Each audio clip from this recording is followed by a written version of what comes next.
excellent.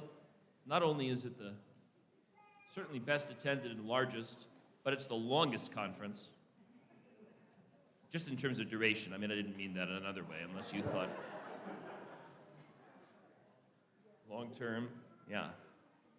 Only of an age. So, the way we'll do it is we've got 2 mics. We'll have one up here for our panel of our plenary speakers, whom we enjoyed each of their presentations, and I'll wander the aisles, allowing opportunity for conversation that everybody can hear, instead of us spending most of the hour repeating each other.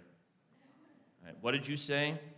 So that'll be my task, to walk in, and if you feel like you're gonna ask a question and you're upstairs, if you could move down now, that would be better. I mean, if the spirit takes you, I guess I can get my steps in, and we'll see how we can have some pretty funny dialogue as I go up and down the stairs if the mic works. So, but if you want to ask questions, please do us a favor and come down. Nothing's worse than giving birthday blessings to the students who happen to be like in the choir loft and not wanting to like send them across the sanctuary. So if you're going to ask a question, come down now. I'm not kidding. All right. Questions from the audience? Zingers are always welcome. Only if you want people to either really like your question or Joe Girth from St. Paul Hamel. Thank you for your presentations, everyone.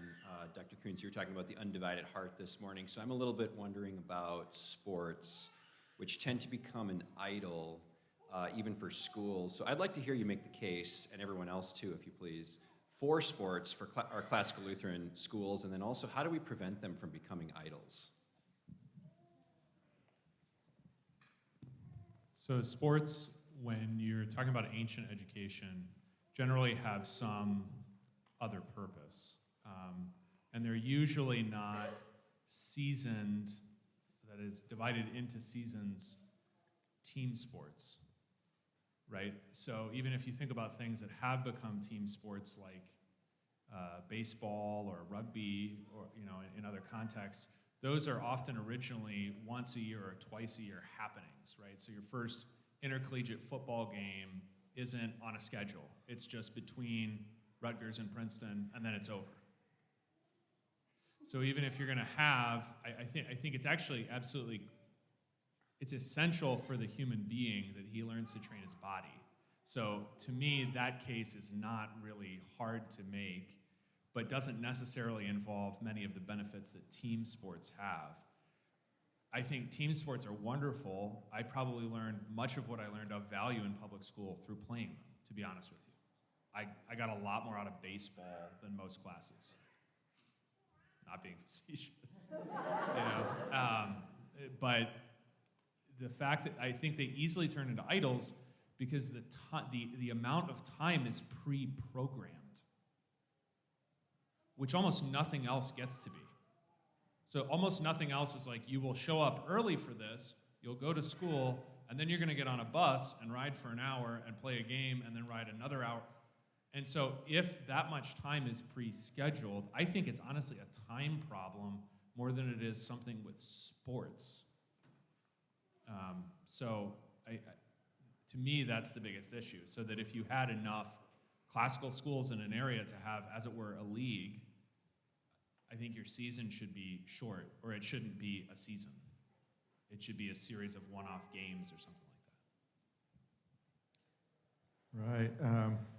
I mean, actually, sports grew out of classical education. We're talking about, knowledge that leads to something, servile knowledge, something that's practical and useful. Well, sports is not practical or useful. If you unload a boxcar, you're using your strength to do something else. If you're just lifting weights and exercising to just be the best, the strongest that you can be, that's a liberal arts approach to developing the human body. And I think there's a lot to be said for that. And Plato included, gymnastics as some of the fundamental areas of education. So, I mean, the problem with sports now is that it has become a means to another end, to professionalism, to making lots and lots of money, and to being famous and all the rest of it, and that's corrupted them. It certainly corrupted sports at the college level. And on the high school level and other levels, that mentality has seeped down. You play a game in the hopes that someday that too will be your occupation and you'll get a good job and make lots of money.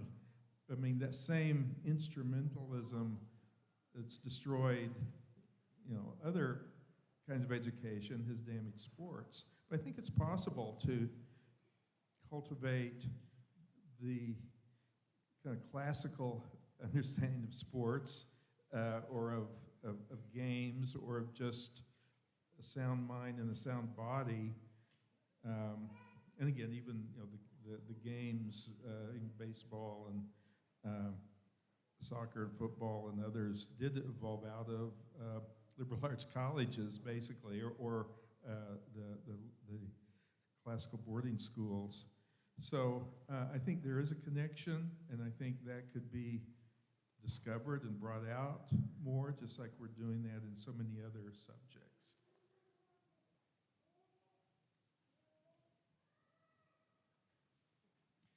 So I happen to like sports, and my kids really like sports. And it's difficult being always their whole lives at schools that do not have sports. So we find other ways, but what we like about them is the joy that they have. And I think one of the problems with where sports have gone today is that they are all so formalized, and they do demand your time, a set time, and that set time formally begins now very early. One of the things I liked reading in, I think it was Tony Esselin's Out of the Ashes, where he tells a story about how you just drop off a bunch of kids in a field and they're going to come up with a sport. And they'll come up with their rules. They're going to play justly and have fun in the process and kind of enforce that. We spend, I watched my poor son playing basketball once and realized he has no idea what play the coach wants him to run. He just wants to run around and get the ball and shoot it. That's fun, but the drilling of these plans and so forth so early on, if you're not doing that, you actually can't really compete all that well as you move up. And so I love the idea of sports. I love it that there's just a basketball hoop at a driveway or a football that they just go out in the field. And yes, at our kids' school during lunch, they do play tackle football, even though they're not supposed to. The last thing there is with this demand on time, which I think is very true, it does give you an opportunity to oppose Moloch or Gamash, where you say no, because now they are scheduled on Sunday mornings. We're just not going to do that. And to be willing to then suffer the consequences for it. I'll try not to repeat what my esteemed colleagues have said because I echo what they say, so I'll just add a couple of different things. There's a difference between sport and play. All kids should play. We're psychosomatic entities. We aren't, like our world says, certain people who happen to be in the wrong bodies. You are who your body is, and therefore that temple needs to be taken care of. There are lots of ways to do that. And there are different skills that some students who are going to schools, be it little level all the way up through college, have.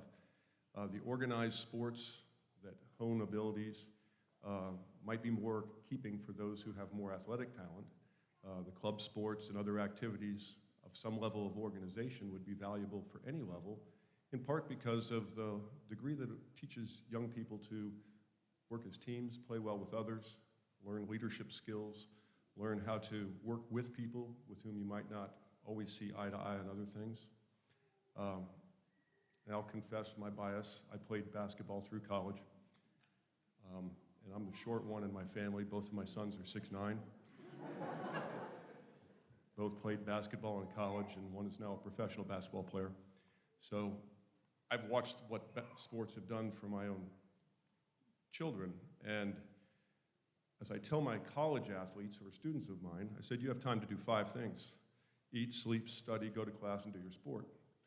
And if you're not doing one of those things is suffering. You're missing sleep, a meal, you're falling behind in class, or you're sitting the bench.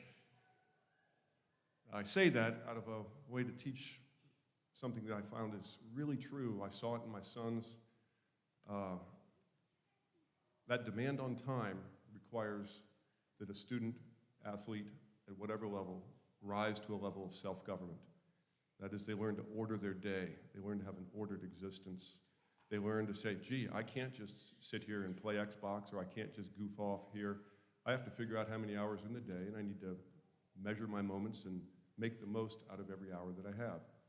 And young men who learn to do that, on top of keeping their activities together and learning to play with others well, develop certain skills that are invaluable. One of my sons, who is the weaker of the 2 basketball players, the one who's not a pro player now, sat the bench a lot, but he learned what it meant to be a loyal team member. And today he's a successful businessman in sales management, where he leads teams and he puts into service a lot of the things that he learned as an athlete. So without bowing to Moloch and giving in to the schedules in ways that we shouldn't, I think that sports are a really valuable educational tool. Order. We'll start over here. Jacob Feltz, All Saints Lutheran Church and School. I'm an ex-public school teacher, and I only heard about Lutheran classical education maybe a year ago, and this conference has been very eye-opening, I will say. My question is, what advice would you give to someone who is interested in transitioning from a conventional education to classical education? As a teacher or as a school or? As a teacher. Okay. As a teacher. It's a good question. I would maybe immediately say that your attention in teaching turns very quickly from what is handed down to you as a curriculum or as whatever strictures are placed upon you.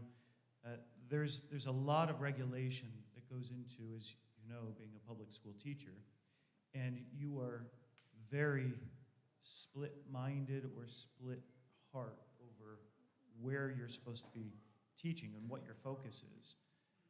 I think the benefit of this classical Lutheran approach is you are teaching a person, and you are attending to where that person is going. And that's your focus. You're now able to set aside, not entirely, because we do live in the 2 kingdoms, there are still going to be strictures on the now, but at the same time, all of that is in service to this child. And you're, I think, freer to do so that way. Right, and I think that if you are a teacher, say in the public school, if you learn the classical ways of teaching, you can do that in the public school. Shut the door and teach your students classically. They will learn, they'll probably learn a lot more than they will than in the other classrooms trying to do progressive education, where they get in touch with their feelings and create their own truths. And you can do that. Now, there'll be a lot of things that will be asked of you in the curriculum and things that you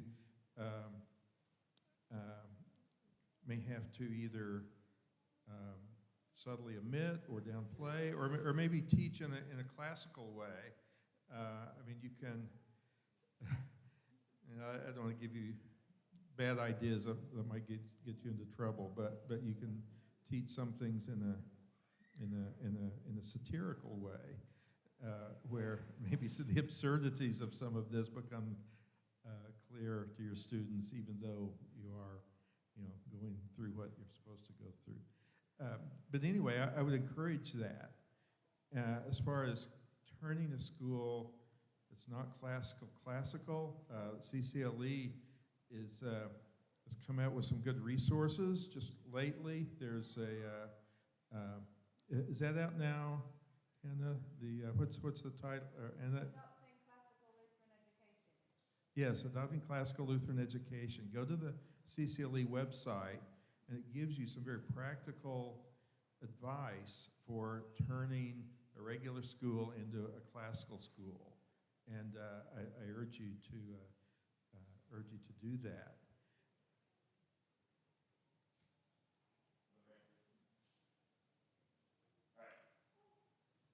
Go this way. One from this side. We'll go back to this. I know you're all. I'm Bryce Hedstrom I teach Latin at Trinity Homeschool Classical Co-op. Hi, Dr. Koontz. I'm wondering, besides this conference, what can be done to prevent schools from drifting into public school style education when they start as Lutheran? Because there's so much pressure just from the culture, from materials, from training, from certification. I'm just wondering what are ideas to maintain on the straight and narrow? Yeah, maybe two things to start with, because this is a much longer story about the history of Lutheran education, particularly in the United States, where you have all these options. And I would say that the first big mistake was thinking that Lutheranism is a piece of subject matter and not a certain way of Christian life. And therefore, it became a subject that kids would take. So there was religion, and then there was everything else, and maybe there was chapel, and that gradually decreased in frequency over time at most schools, or was requisite and then became optional. And that this applies universities all the way down to little guys, right? And so when you treat being Lutheran Christians as not something that gets expressed in all kinds of things, and rather as simply a set of things that are taught as you also teach English or chemistry or something, then it's easy that's how compartmentalization functions in our schools. The second thing that attends that is, I think, aesthetic. And that when you're talking about the heart, aesthetic things often get left aside because we kind of hear the word superficial when we say aesthetic. But the cultivation of taste, so taste in music, taste in language, the cultivation of taste in theology as well, right? See, Lutherans actually get the aesthetic sense in theology cultivated because they have words that they know should be said or ought to be said or aren't said that many other Christian denominations have just lost. But if Lutheranism is going to be in every subject, then there is an aesthetic particular to that subject that needs to be cultivated. I mean, I think about this every time I'm in a Lutheran church that feels like it's sort of like a renovated, Best Buy. It doesn't really fit the words, the gestures, and that's just a service, let alone anything else. So I think there are aesthetic considerations that allow you to drift or not to drift. I think it's a lot harder to drift with Gothic arches all around you than not. And that, I think that sounds superficial, but I don't think aesthetics, I think aesthetics are a reaction to surfaces, but they are not in the person's soul superficial things. On that, I would also add, just practically speaking, who's your board? Who's the headmaster? What is the ethos and the culture that's being established? And who are the students? we always go back and forth, at least we did when we were trying to put this together in Wichita, and that was, who is this for? And who will attend it? And wanting to, on the one hand, provide a Lutheran education for our Lutheran children, while also being very open, knowing and really believing that this is good for all people, and that we do want people to come into it. The reality is, though, that if you have something like one Lutheran student and 30 non-Lutheran students, it's very hard to seriously pass on the catechesis and the liturgy and the whole life of what it is to be Lutheran and have that whole worldview. And then, well, if you start doing that, are all these parents going to start backing out? And now, where's my funding going? And then the board wants to make sure that stays. So you've got a very difficult demographic task that I do think takes some thinking through all the way down from headmaster board to the teachers, for sure, and the students. I'll just echo that. I think one of the most important thing is personnel is policy. I live in the college university world, but as a dean, one of my biggest jobs is hiring faculty. I spend more time reading job applications and interviewing prospective faculty than I do almost any other thing at certain seasons of the year.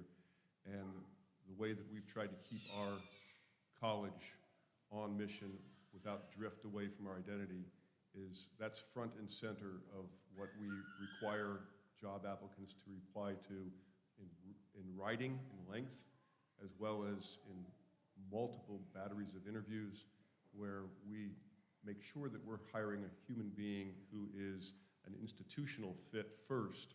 Yes, they need to have professional qualifications if they're teaching Latin or Greek or calculus or whatever it's going to be, but that comes second. They have to be an institutional fit, and that's one of the best ways you can moor an institution, I think. Right, and I would just add, if you're feeling pressure because of all these, other ideas and other influences impinging upon you and other approaches to education, one of the things I got from Dr. Koontz's talk, that secular means of an age. And each age passes. Notice that classical Lutheran education, we're educating not for an age, but for all time. I think that was a line used of Shakespeare. Ben Jonson saw him not of just an age, but for all time. And there's something about the classical that lasts, something about Lutheran theology that lasts, something about the Word of God that remains forever. Christ, who's the same yesterday, today, and forever. And so we need to cultivate that mindset. But when you're facing all these other things that come, remember, they pass away, and they often pass away very quickly. Those of you who've been in public schools, how many educational theories have you had to have seminars about and learn, and this is the latest thing? And then just a matter of the time you get the next textbook, there's something completely different you're supposed to do. To me, that shows the kind of transient nature of so much of this. And even the big issues we're facing, if you read the writings of some of our opponents,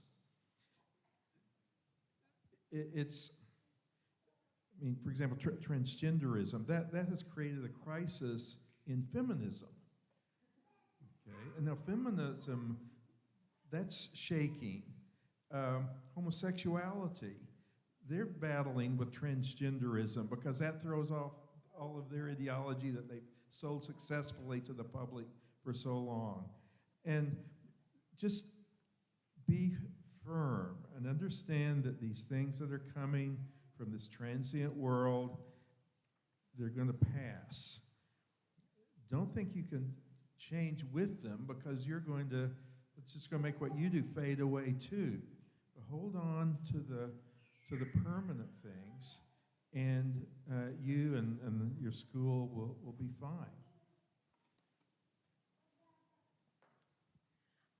I just was hoping to throw out an idea about the sport comment, the concerns seem to be about the fact that the heart is divided by participating in sports. And so I think going back to our plenary today is where to start with any of these, because if we're educating for an undivided heart, I think sports or even just play, recess, those are a goldmine of an opportunity to address and to educate toward an undivided heart. It's they're so disarming when you participate in them that I think oftentimes in other subjects our hearts are more closed as we experience them, but in that it's hard to hide, and I think we should be, whoa, pay attention. That's a real opportunity. It doesn't have to match the way our culture does it, but boy, is that a big opportunity.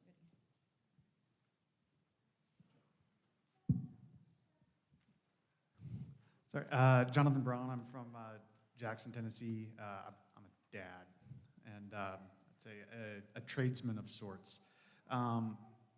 So I know in today's sort of educational paradigm, often it's now pre-kindergarten through 12th grade and then undergraduate school, and then increasingly even a graduate degree before you can even begin to begin a career, and that winds up resulting in significant delay in people wishing to become married and start families and feeling established and things like that. My question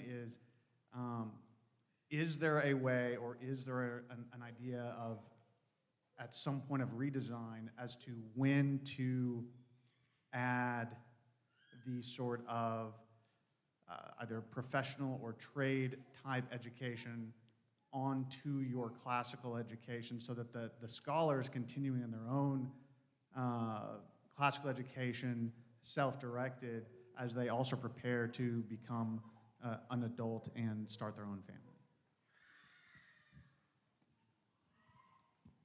So this is part of the reason for the cultural weight of confirmation among Lutherans as a culminating life event has something to do with a set of educational priorities that don't exist anymore, but that basically you need a certain kind of formalized education up to that age, and then your life takes whatever various directions that it takes. And I think that is simply for a child, biologically and psychologically wiser, that you begin to turn him to more serious things at about 14 than that you delay the more serious thing. Because essentially, the way of behaving and cooperating in school that he learns in first grade, he can hold on to until he's 28 and gets out of graduate school. And there is a life delay there. But that particularly if he's not going to go to graduate school someday, but even if he is, that you give him a certain sense of gravity as he begins to be an adult that we currently don't. I mean, he's just sort of the same stuff that he learns how to do or not to do in 5th grade, he's still doing when he's in college or not. I mean, the difference being he doesn't live at home, maybe, right? So I think that it might be good to reinstate some kind of inflection point there, also educationally. And I observed this just going to public school, is that the Vo-Tech kids who had responsibilities outside of going to school grew up faster than the rest of us did because they had to, because they had responsibilities to other human beings outside of reading the textbook and doing the homework. So whatever the kid is going to focus on, and I like the way that basically Germans make you pick at that point in life, which might seem like a death sentence to an American, like you have to do this, but it's also clarifying to know what vocation you're going to pursue, that begins relatively early in the child's life. And even now with my own children, who are mostly younger than that inflection point, I think about it all the time. Where are they going to go? Because they're not all the same, right? What are they going to do? And when you give them a sense of responsibility outside of that, that also, especially for boys, is very, very powerful. And ultimately more powerful than being captain of the baseball team, even though that's powerful too. To agree with the earlier comment, sports are just powerful and immediate in learning, right, for good and for ill. To give them a sense of, this is what I have to do, this is who I am, and I'm doing this now, right, apart from dad or mom, or even if I still live at home, that's wonderful. So I think that should happen earlier in life, the way that it used to.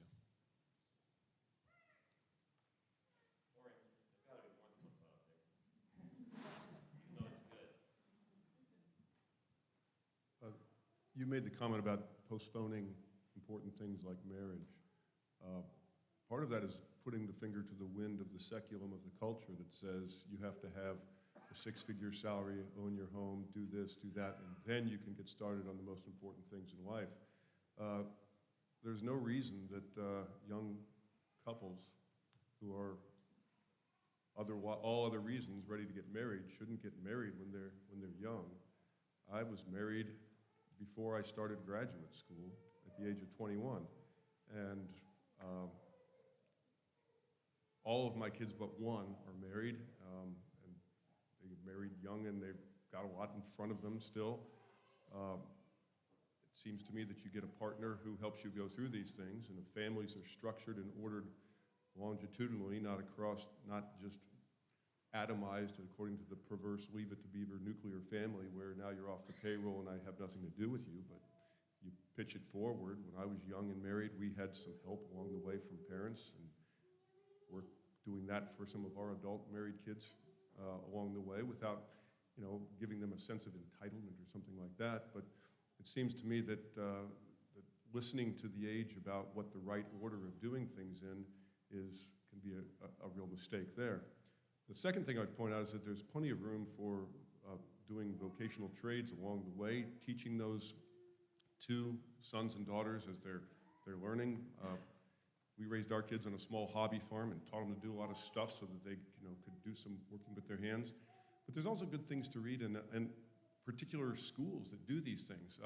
I've got an old friend who started a school in Grand Rapids.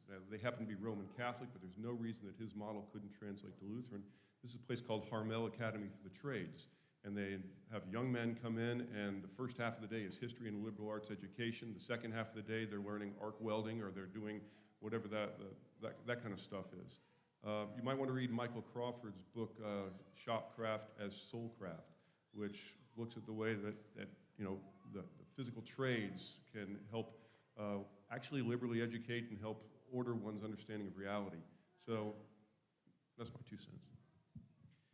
I would echo that also as one that got married at 21, that there is something about being intentional and not simply biding the words that we hear echoed all over.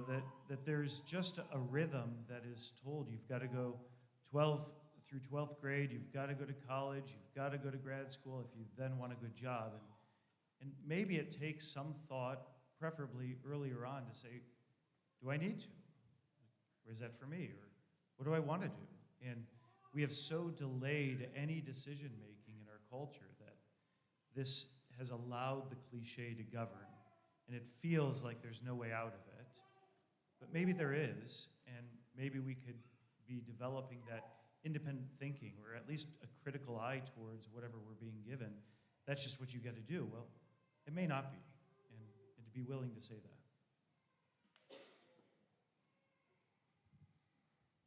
Right, I second that. But I got married younger than everybody else probably in this room. We got married our junior year in college. And it needs to be an individual thing, of course, but it really settles a young person down when they're married and working and having children.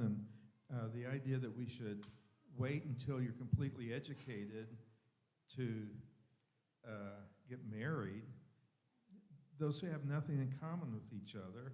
The idea that you should not be completely educated until you start working, those have nothing in common with each other.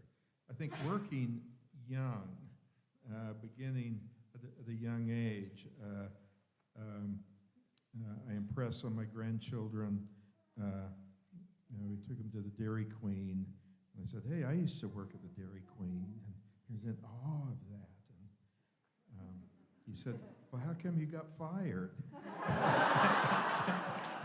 And so, in a way, there's some to that. And so,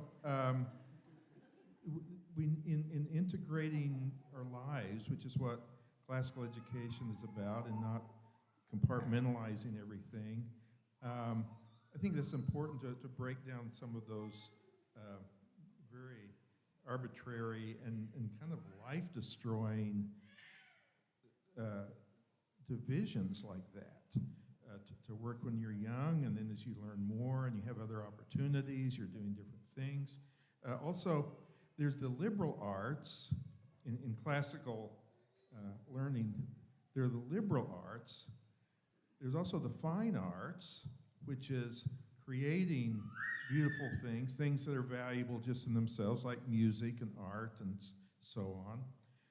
And there are the mechanical arts, which are learning to do things, to make things. And there are many of those, from the military arts to the agricultural arts and the mechanical arts, or the different trades. There's an art to these. It's not just learning to do something to make a living, to make money. There's an art to these things.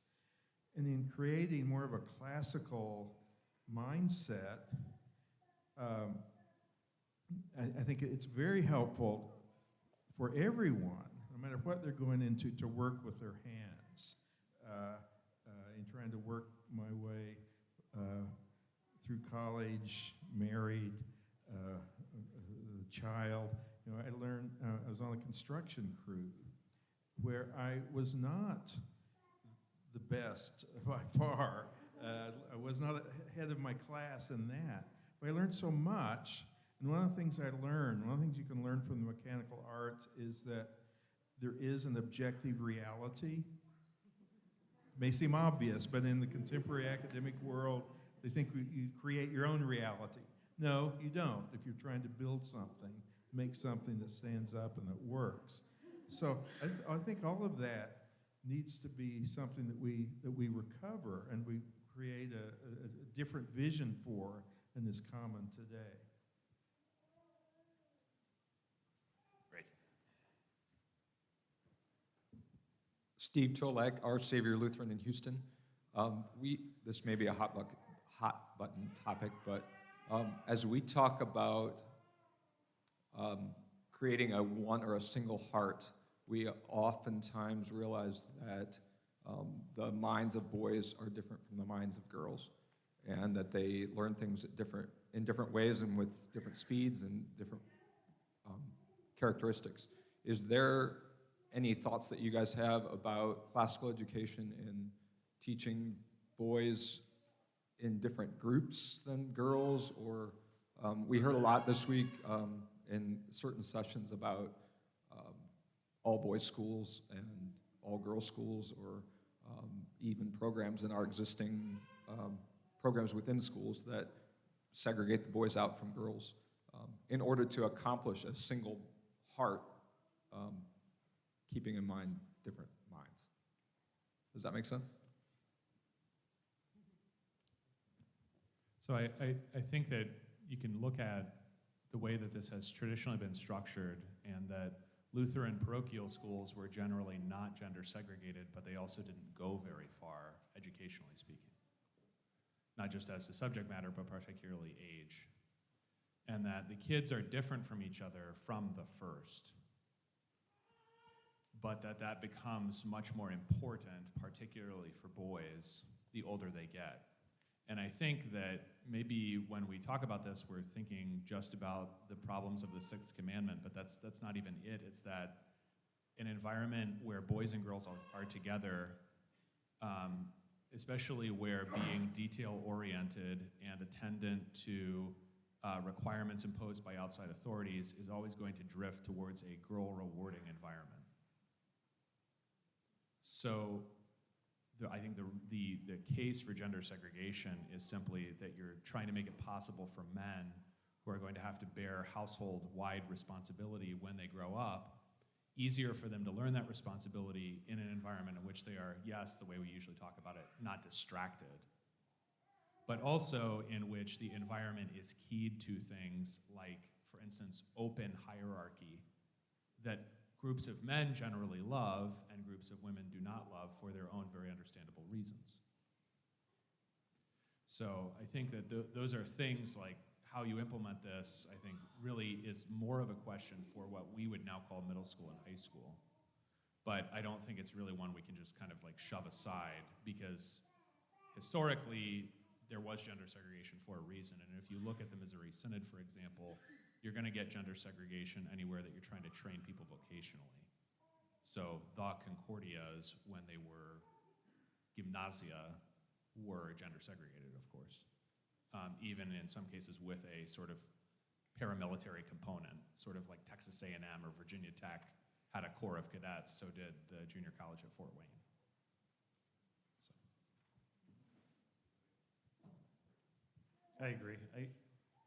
When we were thinking about starting Concordia, we were seriously thinking about, is it possible to do a gender segregated school? And we butted up against life in the left-hand kingdom, and it made it very difficult. So I still think that there's a good thing to that, but I do think it's mainly older grades. Especially, there's also a critical mass of people for that to be an issue, which we did not have. So it made sense to keep everything together. But I do know from the other, there was another classical school in Wichita that did get to a certain size, and they found it very beneficial for the attention, especially of the boys, to separate them. And it wasn't a Sixth Commandment issue as much as it was trying to be cool, funny, male dominant, all of that stuff. It was just very distracting, and it was amazing how much better they were in terms of their own productivity and attention by being separate.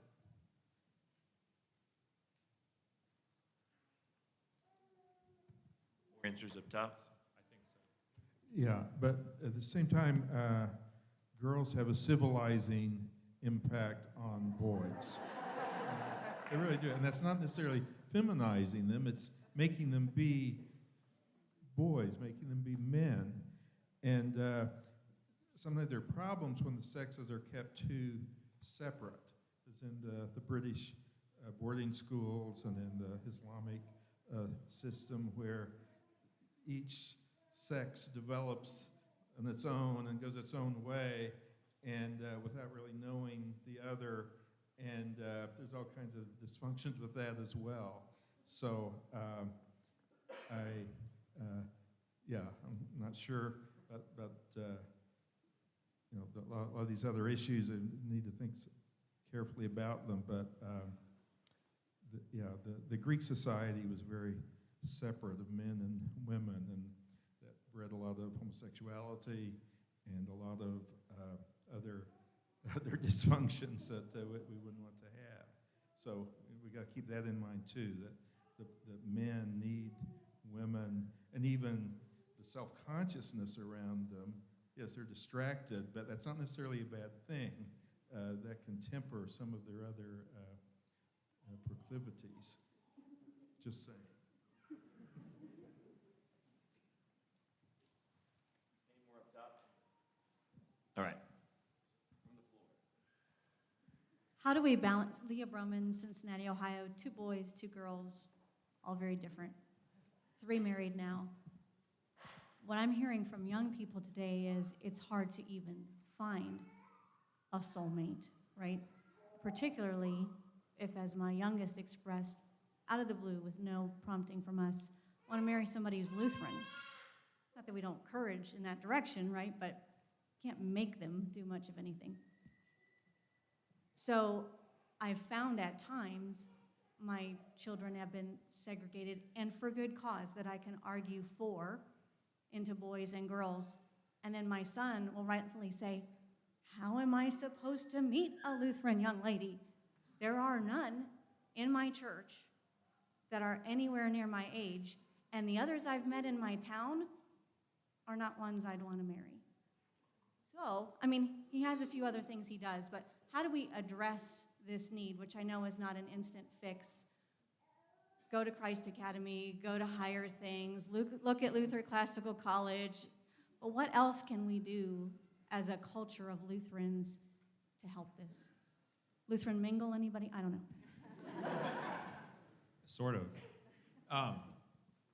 Is that this was traditionally solved even where you have sex segregation all the way up to college through, it's not so much an educational solution as a social solution.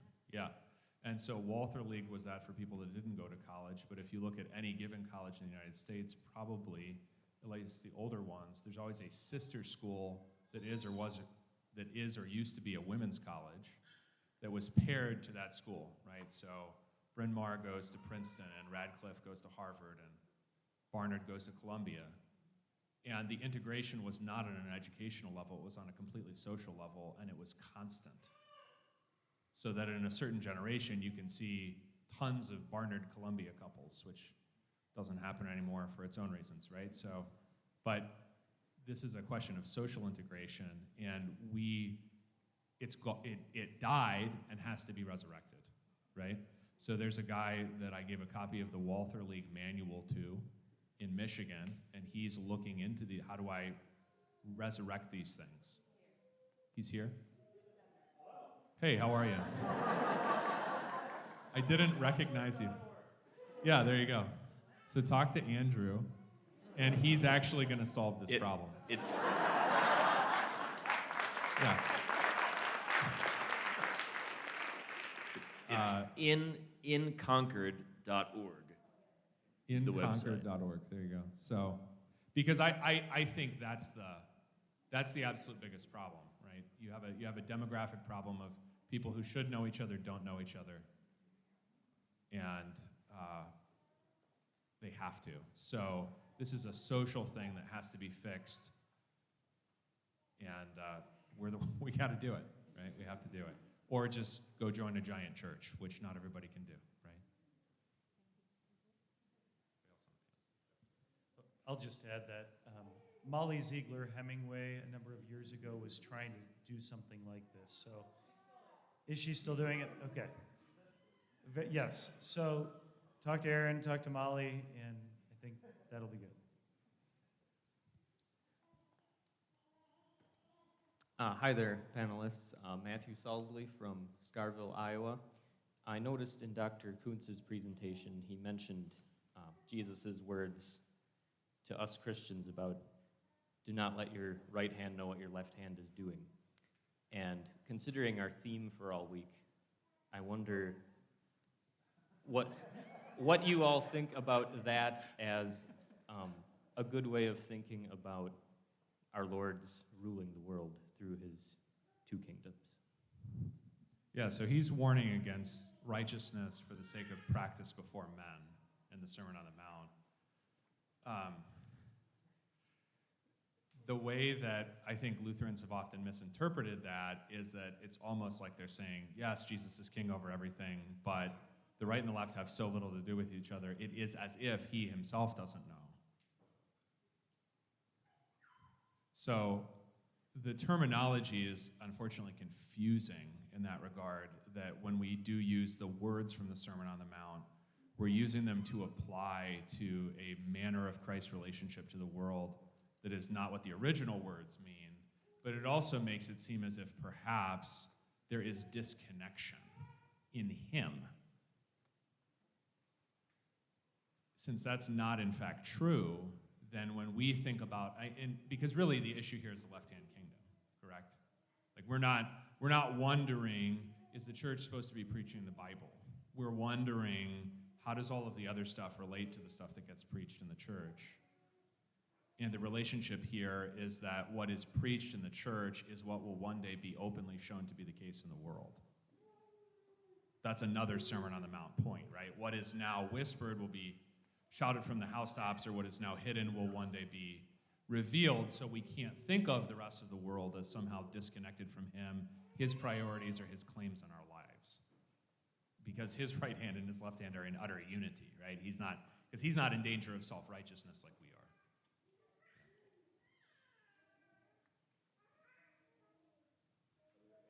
Top? Okay.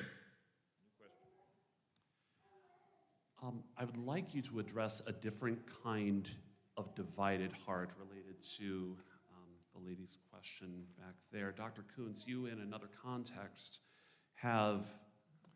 I'm so nervous. Go No. ahead. It's in another context, you have addressed the connections between nostalgia and despair. There's a specter in many places, including where I serve, in which there is remembered student populations K through 8 of well over 100, and in recent years, we've been doing well to have 30. We have had members pull their children from our school because they have no peers. For prospective school families, we have to sell our school despite the fact that these students may be alone. Now, that may be an acceptable wound for that family or that child to bear, especially if it's the lesser of two evils. They are transferring from somewhere else that hurt them badly, but being alone in their school, perhaps in a graduating class of 1, maybe 2, it's going to be easier than where they came from. How do you sell that to somebody who doesn't necessarily have a pre-existing wound? Yeah, and in the lack of the wound, personally with their child's treatment in a different school, but also the lack of the wound, like they don't realize how much they didn't learn in the kind of schooling they received or whatever, is nearly insurmountable currently because you're dealing with a situation in which what you're trying to give people is abnormal. And so you have to accept that your percentage of people just in your own congregation who are going to attend is always going to be lower until such a time that you can gain a proportion of the congregation or the local Lutheran population or whatever that is actually invested in these things as a matter of normalcy. Because what we're doing is abnormal. And we just have to accept that. It should be normal. It would be wonderful if it were normal. It simply isn't. Okay? But this is one reason that things like sports are helpful, because they capture people who maybe don't have a pre-existent wound or have some really deep pedagogical commitment to this, that, or the other thing. Because what we're dealing with is vastly lower numbers, absolutely. I mean, that's us and everything else that has to do with kids, right? Public school districts are closing dozens of schools, okay, in large districts. So everything that has to do with kids is in absolute numerical decline currently.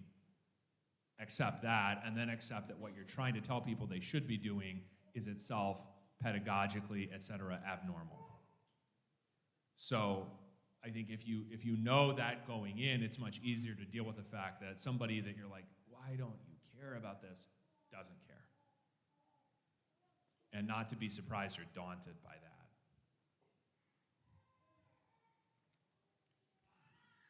I'll just add, I agree, but it's the same in the churches. So, I mean, we've got such a similar, especially those of us that really take this seriously. It is abnormal. And we live in a world where, well, if my kid can't get anything out of it because I look at the church and it's all gray hairs, why would I go? And meanwhile, you're just asking them, please just sacrifice, because if you're here, then someone else will see you.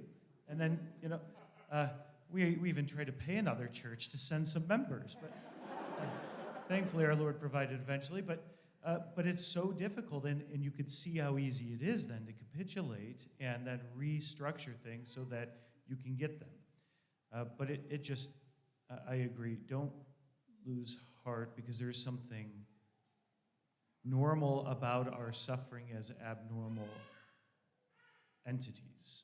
And yet our Lord does provide.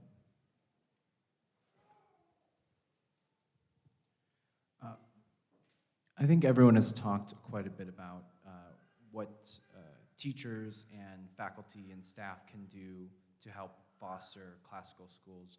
What would be your advice for lay people to support the creation of or the prospering of Lutheran schools in their churches? Two immediate, very mundane things. You can open up your wallet and you could write a check, and that's really helpful because we often don't have the money to pull off on such a small scale what we need to do. Money, and then the other side is volunteering, especially if you're starting a school. Our board worked so hard, and no one got paid, and they sacrificed themselves for it. And thank God for the laity that did. I mean, that's what pulled it off. So I think the time, the energy, but then talking it up, and even perhaps if you're willing to send your child. I mean, these are all, I think, immediate ways you could help.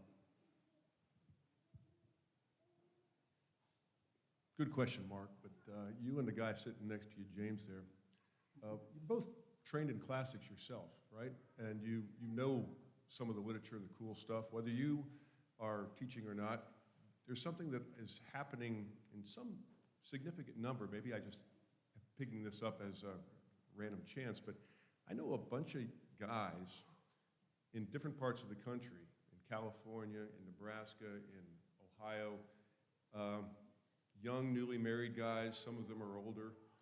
They start book clubs with other guys. And you know the literature well enough. Start up, like Gabe Haley here, start a Plato reading group, and you're going to get these laymen to work through the dialogues of Plato, or pick something else because you know the literature. If you get laymen who actually are outside the classical world and don't know much about it, they'll gain enthusiasm if you pick a good book that will expose them to it and force them to talk about it. They might generate some enthusiasm.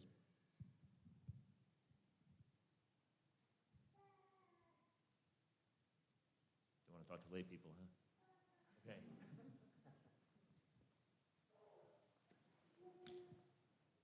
Hi, I'm McKenna Landry, just graduated from here with church music.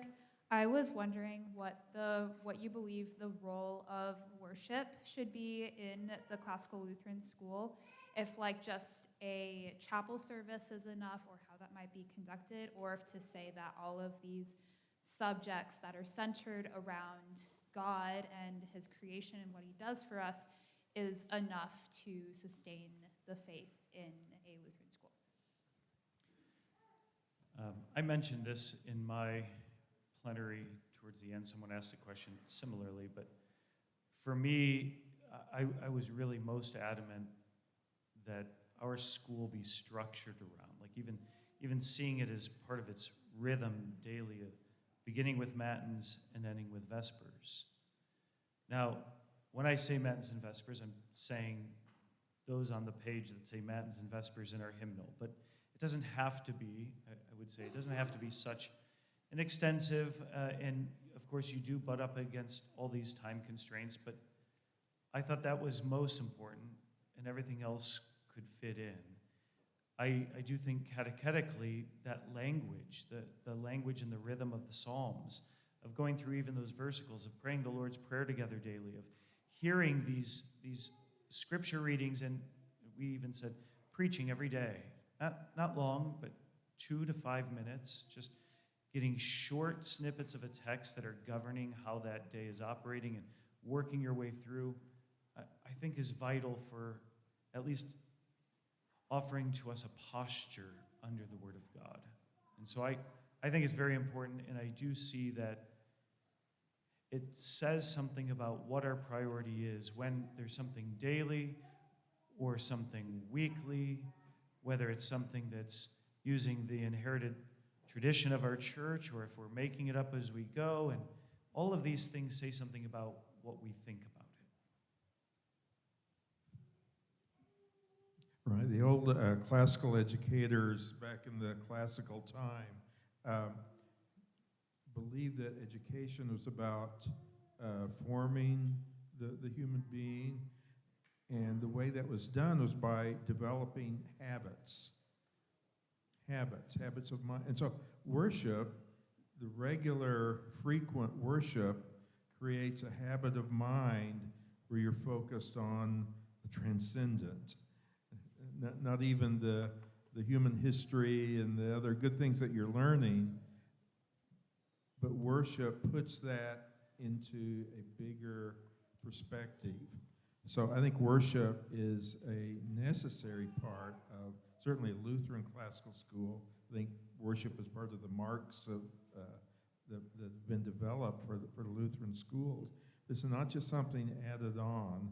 It's not just something added here and there to do, but it can be a real framework for everything else that happens. And it really has great educational value in creating the habit of worship, the habit of reflecting on God and on His Word, and on seeing how that really is something that's touching on the everyday life. It's part of the everyday life of the school, part of the everyday life of the child. And I think that can be just priceless.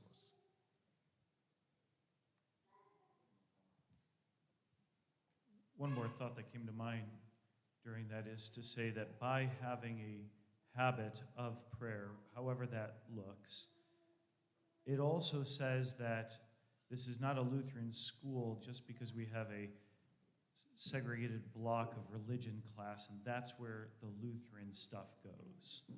This is what the school is, and it's daily, it's throughout. We may also have maybe a focused church history or catechetics or something like that, but it's not something that could just be portioned off. And sorry, I'll add, and it's not just a matter of head knowledge. It's not just a matter of knowing the right answers or memorizing the catechism. Worship involves the whole person at another level, and I think it has an important integrating function also. Got time for a couple more. We're going to go straight to noon and then pray itinerarium.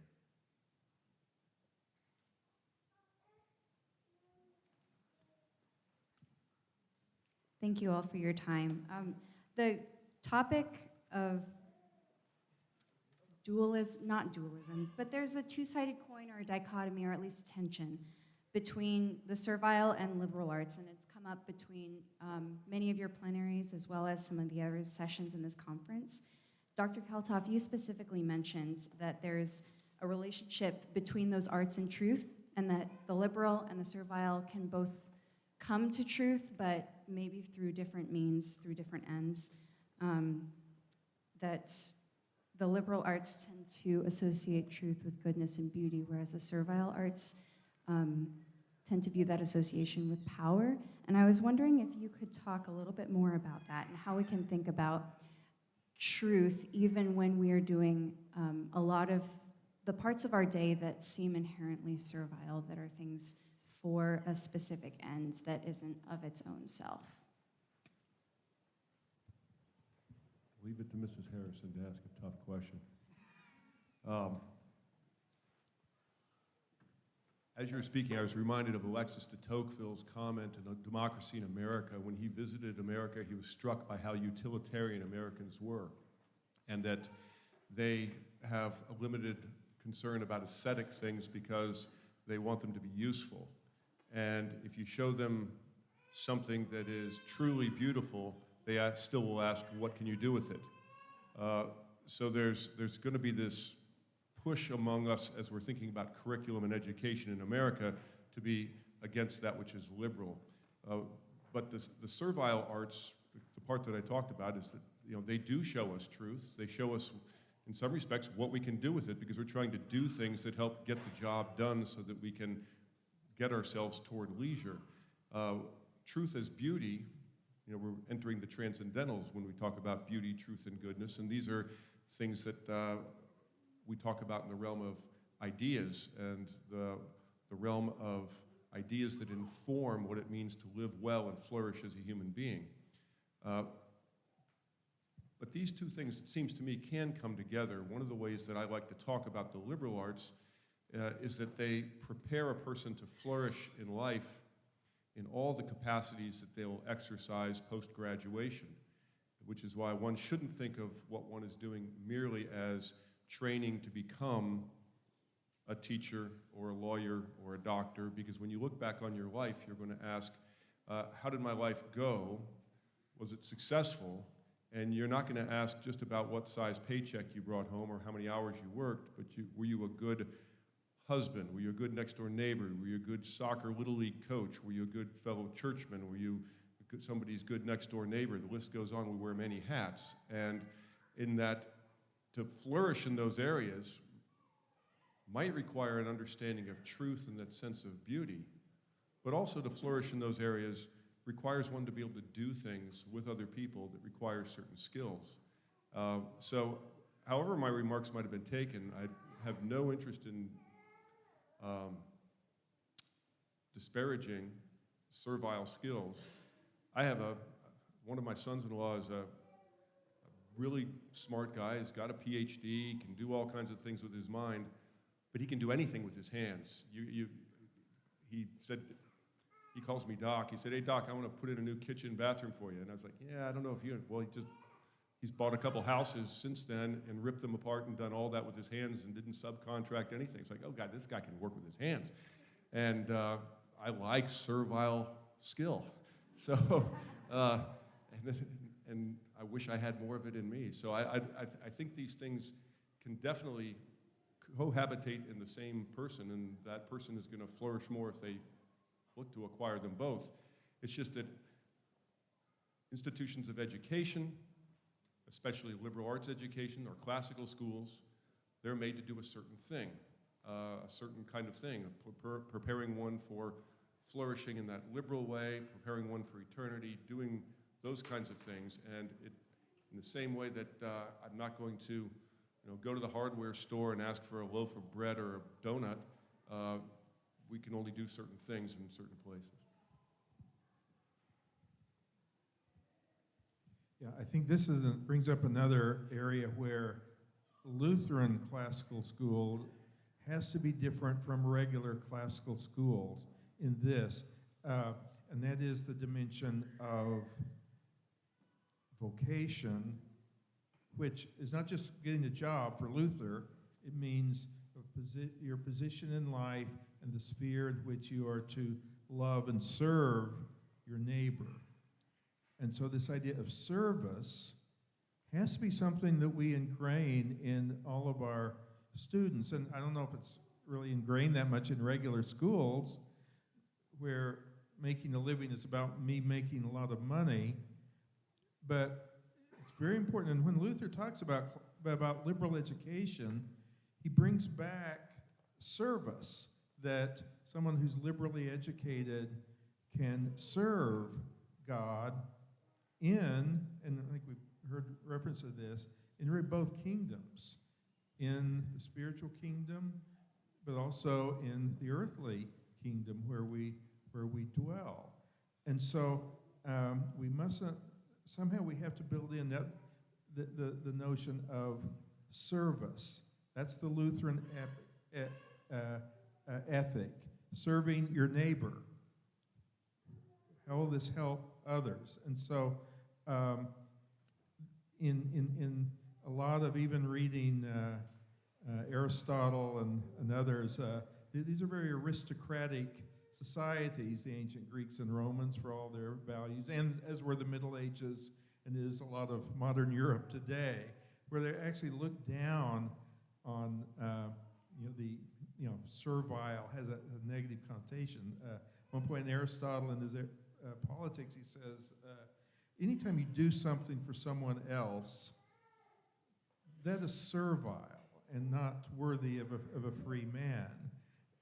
And that is one of the areas of Greek civilization we have to work against.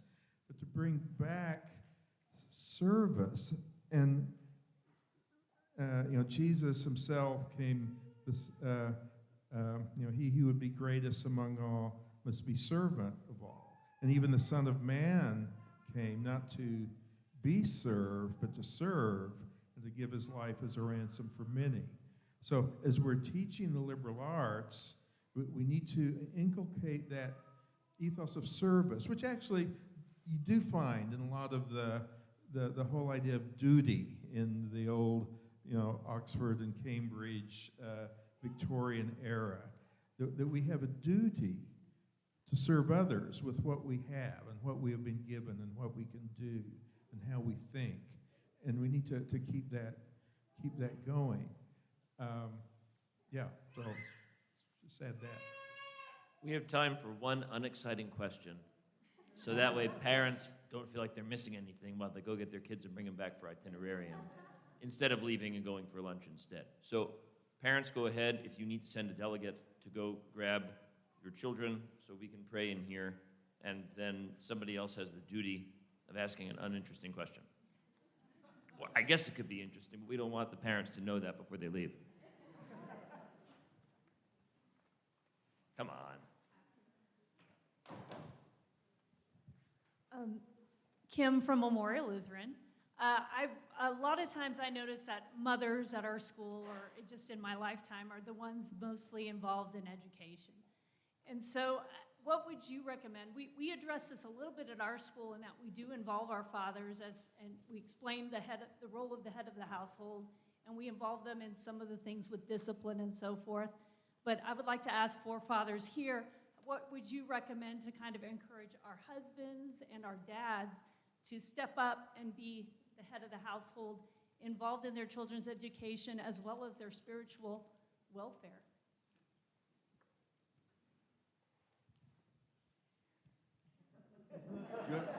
But for clarification, are you talking about in the context of the school or just as husbands in the home who are... Well, I mean, in many cases, this isn't universally the case, but in many cases, the dad gets up and goes to work in the morning, whether it's with the shovel in hand or a briefcase in hand to the office or to the work yard, and by the time he gets home in the evening, the school day is done. And for me, it was off to campus and then came home. But it seems to me that there's young children for high school, but then by high school they still need it, but they thrive on structure, order, and stability. And there needs to be a structure to the family evening, and that structure to the family evening can include a family dinner hour. And at the end of that family dinner hour, nobody's excused before you have around the table family devotions that involve reading of the scripture or catechism and family prayer. And then after dinner, somebody's got to do the dishes. Well, kids better help, and dad can do that too. But then once that's done, then there can be some family time. And my kids will tell you how their childhood was formed because I read to them in the evenings. And if dad is reading good stuff to them, they were pretty young the first time we worked through Chronicles of Narnia, but they went on to other things too, and returned to that and elsewhere. But if dad is one who's reading to them and doing catechesis with them and involved in the rest of their life in a regular routine basis, that becomes a normative way in which he's teaching both by example, but also substantively. I agree with all of that. That's kind of the way our household was. Rather than doing devotions right after dinner, we did them right before bedtime. With young kids, it's just the rhythm it started, but pick a time and have the father leading that, I think is wonderful. The other thing is making sure as much as possible to eat together. I like the family meal, so family prayer, family play. One of the things our school does now is part of the homework, sometimes the only homework, is for the kids to come home and recount each subject, or if today was history, what did you learn in history? And it's great because they can tell me the story, and then I get to ask them questions, and they could expand. They could say, I don't know. They could say, tell me more. Or we could read something about it, but it allows me to at least be engaged with whatever they're learning. Sometimes we do have more flexibility or less in our schedule, where we can maybe bring them lunch at school. Like that's a treat, but it's not often, and so it's typically after school where it's easier to be involved. You also have the differences between how mom and dad, whether there's a school or a homeschool, are engaged in the schooling, where mom usually plays a much more prominent part because of the time she has available for the home and for the kids during the day.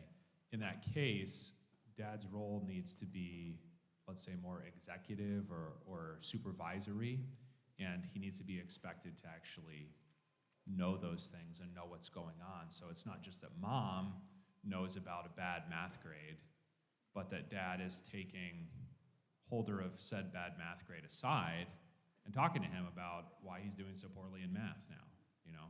So dad doesn't necessarily know about all the assignments that mom knows about, or isn't checking them if it's homeschool. But his role is going to be oversight in the same way that it is for the household generally.